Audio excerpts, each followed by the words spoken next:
Hi everybody, and welcome to Texas Technique Thursday. Today we are going to talk about replacing a couple of eighth notes at the beginning of a section with a very dramatic, marginally obnoxious low note that sounds really cool. But you can only do it once, so don't overdo it. But if you do it, it does add a lot of drama and impact to your tune. So I'm going to use Sally Johnson as an example. I'll also show you a little bit about how to do it in the key of A, so we'll use Dusty Miller in a second. But Sally Johnson is in the key of G. All right, so the melody of Sally Johnson is like, right, that's the first section, 3, 4, right?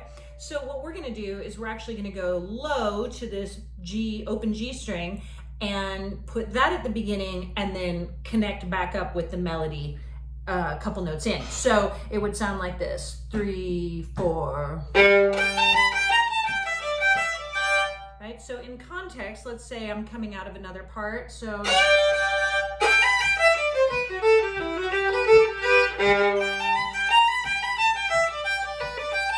Right, so I would recommend if you're going to do this, it's really fun to do, but lean into that low note, make it loud, make it, hardcore, really push on it.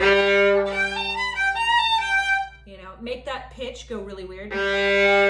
If you press hard enough, you can actually change the pitch. So that would be the way to do it in the key of G. So you can do it with, leather britches.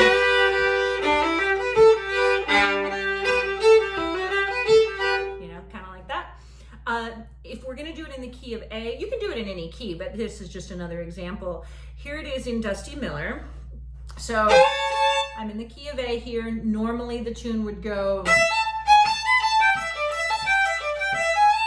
et cetera, et cetera. So I'm gonna hit that low A note.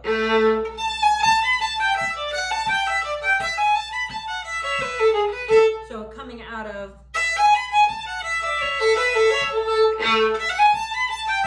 now that time I added a triplet, which is also kind of fun. And again, it doesn't have to be super pristine, actually giving it a little bit of grit and really leaning into it gives it even more fire and drama and impact. So take those first couple of eighth notes, replace them with the lower octave note, and you will have a really cool Texas style addition to your tune.